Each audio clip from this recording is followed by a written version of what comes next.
Hmm.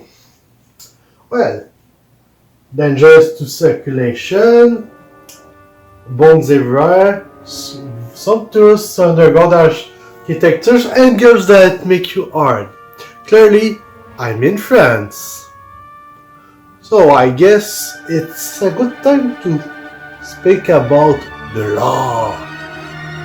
And considering how much they've been victim of it, maybe I could speak of war crime. Yeah, right after the intro.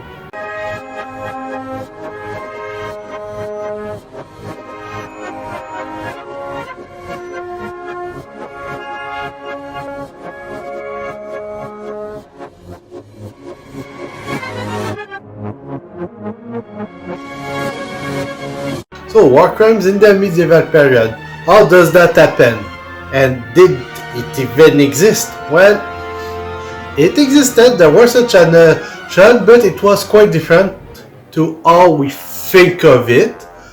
And there sure was no international court, albeit for some of them there was the papacy that could excommunicate you. Well, that's for Europe. Different places would have different standards. Some would not have them at all. Some it depends. A bit complicated, and as usual, there is an evolution during the old period. But to better understand how does that work, we should go into how laws existed back then.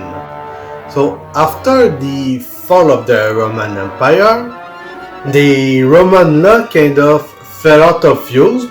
There were eventually attempts to bring it back. So there were quite a few changes, but most of the laws, with a few exceptions, after all, Ireland had its own legal corpus, known as the Brown Law. Well, most laws were based on custom, and then there was of course the canon law, so every religious law that was relevant to the church, and the church pushed a lot for certain types of behavior, such as of course the knightly ideal, trying to turn the warrior caste into a proper Christian warrior. So that means of course the pushing for such things as defending the weak rather than killing them, and with the customs that since most of the people that were in Europe had some form of just killing people is pointless, they're worth more alive, be it as slave, as a stage exchange and whatnot. Eventually both came together, give birth to our no killing civilian laws, no killing prisoners and whatnot, but they had their own versions. So of course you were not supposed to attack the civilians, so to speak, especially not the church, and when you got prisoners who were not supposed to kill them, that could get you into trouble. Now for more example, I'm gonna, of course, for more ideas of what would have been war crimes, there's a lot of things that are related to the Crusades.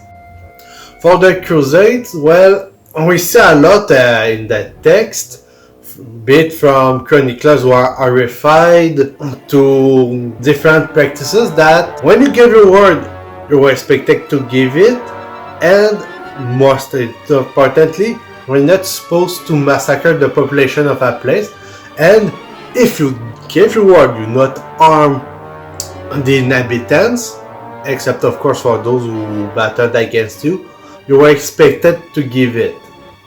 Also, the killing of prisoners was highly discouraged due to the fact that entire armies could be ransomed. In fact, there's quite a few anecdotes there and there about the ransom of entire armies. These ransoms included when Saint Louis got some trouble, Templars came in, they helped pay the ransom. It was quite a fortune, and that kind of created a virtuous circle. Of course, some people disrespected it. Of course, we're thinking of Saladin, and due to his actions, eventually Richard got on that. Point is, if you know that the enemy is going to capture your troops, you can ransom them, and you are more incentivized. Well, you have more reasons to capture his troops, so you can ransom them to him. And of course, specifically to Christendom, there were some specific laws, such as the ceasefire and truces days. There were periods that were meant for truce, for ceasefire, for example, the Sunday, Easter, Christmas. In fact, the idea of armistice existed. If you went into a city yelling Christmas, they would know that it was an armistice and you would not kill anyone. Of course, the truce, during the truce/ceasefire day, people were expected to not fight. And there was also a little something else. It's that when people went to the Crusades, their stuff was protected. It's basically, let's say you've got your farm or your castle, whatever. You go to the Holy Land, you do the pilgrimage, no one can touch it. It's yours, they can't affect your property. If there were some deals that would have changed the property, it had to wait until you came back. And that would eventually cause trouble, because during the Third Crusade, Richard was betrothed to Philip Augustus' sister, and part of the dowry was a castle, but when the wedding was cancelled, then legally, normally, the castle would have gone back to Philip, but this was during the Crusade, so it should have waited until they both were back. So when he came back earlier, he tried to get it. This caused trouble and ended in a war. So it was both had people supporting them, their vassals, and in fact some of the vassals were more or less enticed to fight, but participated based on how they were convinced that their boss was in the right, because these were two opposing legal principles. So this gives you an idea of how things could mix and match, and that leads us to the next point: how the war crimes really got started.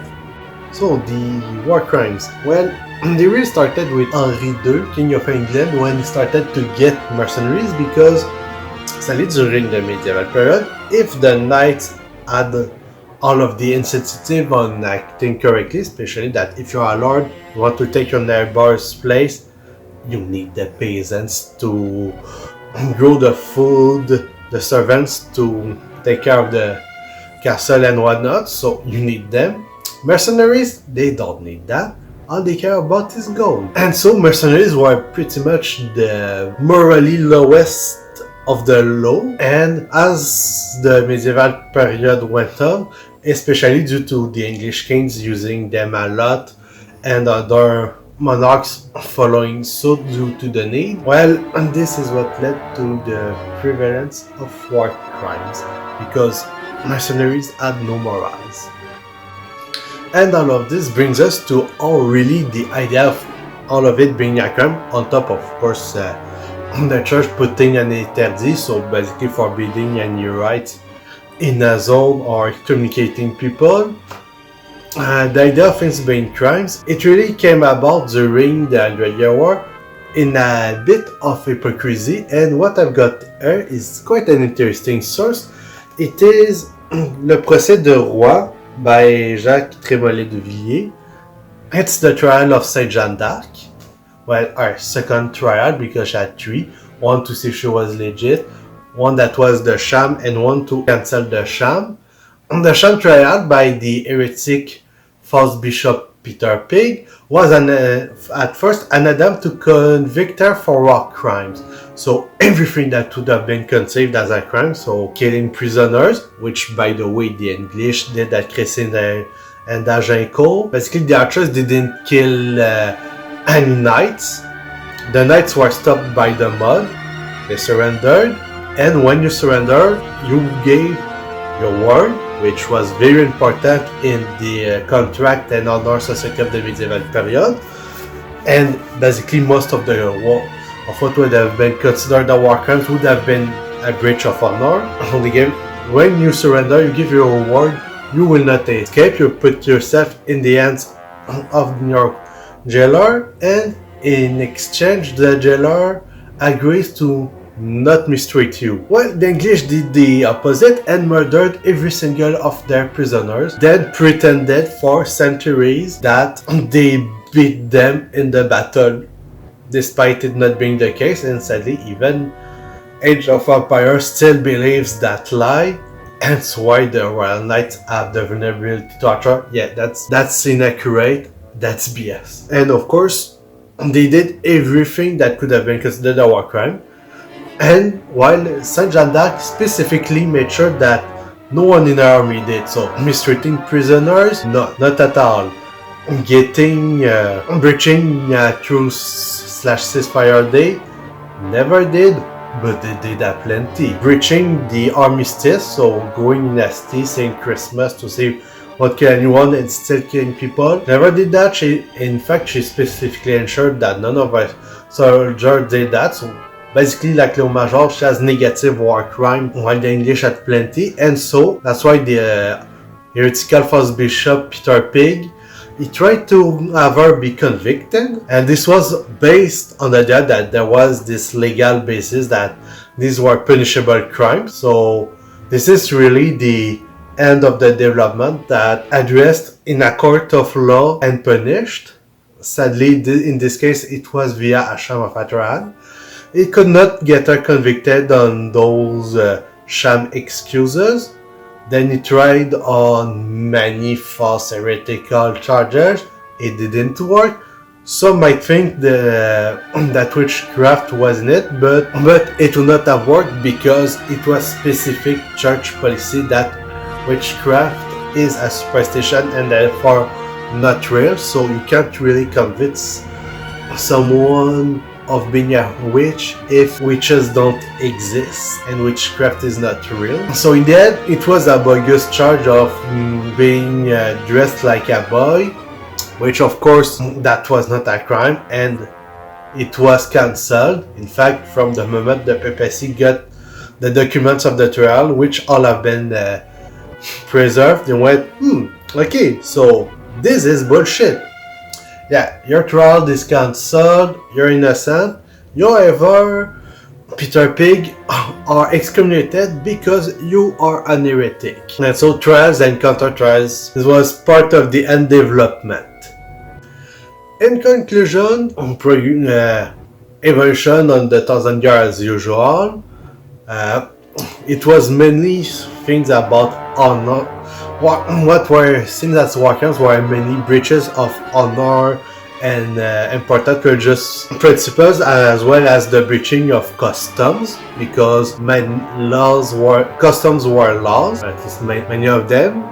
There were a mix of all, and at the end of the evolution, it ended with the idea that proper trials and punishment for breaching such things was a notion that could have been accepted, but sadly only got done during a sham trial. But yeah, in the end, even if they didn't perceive war crimes the way we do, they still had their notion. So if someone says there was no such thing as a war crimes during the medieval period, it's not quite true. So on this, I think I'm gonna take a pause and go to a tavern. After all, I'm in a place with good food, so better profit from it, take the opportunity, and then I'll go back to the usual mage guild partying and whatnot. So good day, and until the next episode of the Count Count C.